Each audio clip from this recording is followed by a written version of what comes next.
Nous sommes des explorateurs nés. Dès notre genèse en Afrique tropicale, il y a de ça 3 millions d'années, nous, les hommes, avons commencé à nous étendre sur tout le continent et à nous élancer dans sans doute notre plus grande conquête en ce jour, celle de découvrir le reste de la Terre. Au cours des siècles, et sûrement poussés par des obstacles climatiques majeurs, nos ancêtres ont d'abord migré vers l'Asie orientale. On a suivi la conquête de l'Europe il y a 1 million d'années, et ainsi, après une randonnée certes un peu trop longue, l'homme arpentait tout le continent eurasien. L'histoire pourrait s'arrêter là, mais non, l'homme est sûr de ses capacités, et ainsi les plus rusés, ou devrais-je dire les plus têtus de nos ancêtres, parcouraient l'Amérique. Par la suite, et alors que les Européens s'efforçaient à se faire la guerre, à s'enfermer dans leurs châteaux et à fonder la base du système capitaliste, l'homme polynésien parcourait l'océan Pacifique et découvrait un nombre innombrable d'îles et de récifs jamais parcourus auparavant. Au XVe siècle, l'Européen pensait être le premier à découvrir ces terres.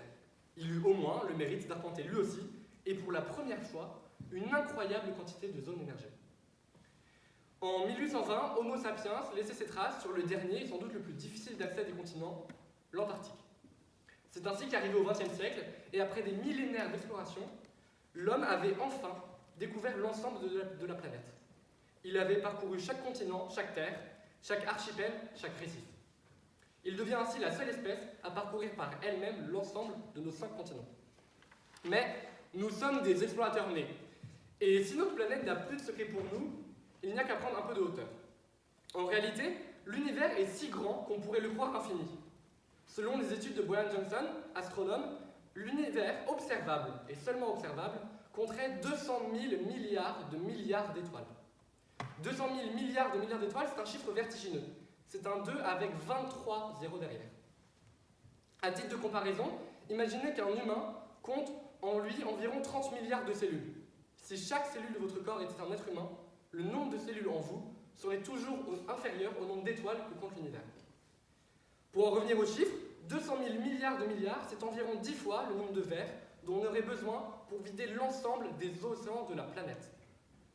Cela pourrait vous effrayer, mais en réalité, que ce soit par la science, la religion ou les croyances, cette immensité a toujours fasciné l'homme. Comment ne pas citer Vénus, qui par sa luminosité et sa présence continue dans le ciel, eut d'abord le nom d'étoile du berger par les chrétiens, puis fut couplé plus tard au fameux croissant de lune à Babylone, représentant Ishtar, déesse de l'amour et de la guerre. Les scientifiques aussi, comme Galilée et sa lunette astronomique, en ont suivi l'astrologie et notre certes vilaine habitude de faire un vœu à chaque étoile filante.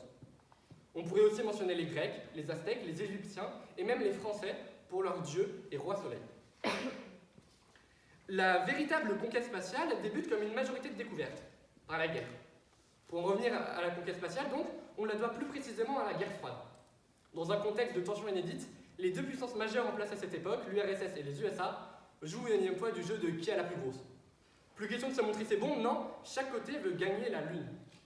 La course à l'espace débute avec les réussites russes à 4 ans d'intervalle de la mise en orbite du premier objet, puis du premier homme dans l'espace. Une fois en place, le président Kennedy demandait à ses équipes de faire partir l'homme américain sur la Lune et d'en revenir vivant. Ce but fut atteint en 1969, après de graves accidents, quand les Américains Neil Armstrong, Michael Collins et Edwin Buzz Aldrin réalisaient un petit pas pour l'homme, mais un grand pas pour l'humanité. Chouette, nous sommes dans l'espace, mais que faire maintenant? Quels sont nos objectifs, nos avantages? Qu'est-ce que cette immensité vide et sombre a bien à nous offrir? C'est vrai, la conquête spatiale avait beau pouvoir être l'unique problème de l'époque, l'être humain du XXIe siècle a des problèmes bien plus importants à résoudre. Réchauffement climatique, crise humanitaire majeure, guerre en Ukraine, bombardement incessant en Palestine, crise climatique prochaine, mais aussi, vous voyez où je veux en venir, les Ouïghours, le Covid, la crise économique. Qu'allons-nous bien faire là-haut? Le gouvernement américain a investi 24 milliards de dollars dans la NASA juste pour l'année dernière. L'Union européenne, elle, offre 15 milliards d'euros pour la poursuite des 6 prochaines années de son programme spatial. Et encore, il serait bien naïf de penser que la majorité des fonds se situe dans les industries publiques. SpaceX est l'acteur privé numéro 1 de la conquête spatiale. Il a été fondé par le personne la plus riche sur Terre, Musk, et c'est 267 milliards de dollars. En 2022, on estime que SpaceX vaut environ 100 milliards. Jeff Bezos s'y met lui aussi, et fonde le groupe Blue Origin, dans lequel il injecte quelques milliards chaque année. Cependant, l'industrie spatiale n'est pas seulement un problème de droite. Non, en vérité, c'est un peu le problème de tous. Quasiment chacune de vos actions est liée aux quelques 5000 satellites en orbite constante autour de la planète. Certains vous garantissent une connexion Internet fiable, d'autres vous permettent de passer un coup de fil à l'autre bout de la planète ou de vous localiser quand vous êtes perdu. Ces satellites artificiels, donc tous lancés par l'homme, sont aussi une mine d'informations ultra complète. Grâce à eux, ou selon eux, ou à cause d'eux pour certains sceptiques, les phénomènes météorologiques et climatiques sont récoltés, analysés et décryptés au peigne fin. Et octroient notamment aux scientifiques du GIEC les mesures leur permettant d'imaginer toutes nos voies possibles d'extinction. En parlant d'extinction de l'homme, nombreux ont été les auteurs de science-fiction à imaginer l'espace comme sortie de secours pour notre espèce. Que ce soit sur la Lune, Mars, Europe, ou même des univers ultra lointains comme dans Interstellar, la vie de l'homme sur notre planète fait rêver. L'homme aime penser que sa survie ne dépend pas seulement de la mère Terre. Grave erreur. Et qu'un saut en fusée serait en mesure de lui garantir sa survie. Dans les faits, cette idée séduit notamment les différents acteurs privés que nous avons listés plus tôt.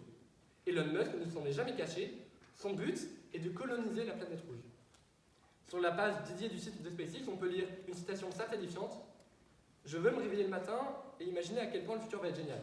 C'est ça pour moi, être une espèce interplanétaire. C'est faire confiance au futur et penser que le futur sera meilleur que le passé.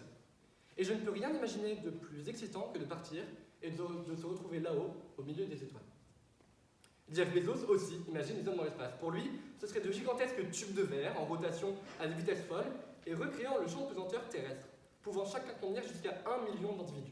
Des colonies en somme. Selon lui, ces asiles à la dérive comporteraient rivières, forêts et même vie sauvage.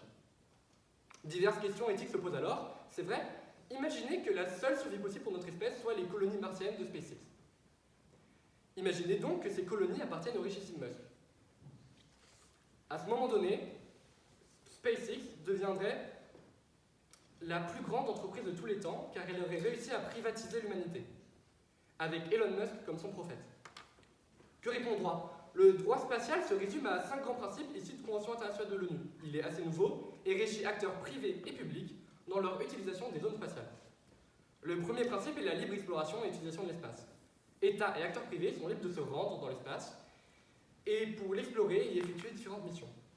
Deuxième principe, et c'est celui qui nous intéresse, l'interdiction d'appropriation nationale. Aucun État ou organisme privé ne peut prétendre qu'un corps céleste lui appartient. Il est donc interdit de revendiquer légalement la propriété d'un astéroïde, planète ou tout autre corps céleste. Pourtant, dès 1969, Neil Armstrong posait le drapeau américain sur la Lune. Ces Américains. Le problème du droit est qu'il n'engage que les États qui ont signé et ratifié les conventions concernant. Et avec l'apparition de nouveaux acteurs comme l'Iran, la Chine ou l'Inde, les problèmes géopolitiques terrestres se reflèteront sans doute bientôt dans l'espace. En fait, pas besoin de parler au futur, Poutine menace déjà de viser la Station spatiale internationale pour répondre aux sanctions de l'OTAN. Et la Chine, interdite d'envoyer ses astronautes dans l'ISS, a déjà mis sa Station spatiale nationale en danger. L'espace est fascinant, et les problématiques le concernant le sont tout autant. Peu importe comment les prochaines années vont se dérouler, il est évident que cette immensité, bien que noire et glaciale, soit au cœur de nos problématiques futures. Pour le meilleur, certes, mais je le crains aussi pour le pire. Alors, les soirs où vous venez à vous éloigner des lumières de la ville, n'hésitez pas à lever les yeux. Qui sait, on vous attend peut-être parmi les étoiles. Merci.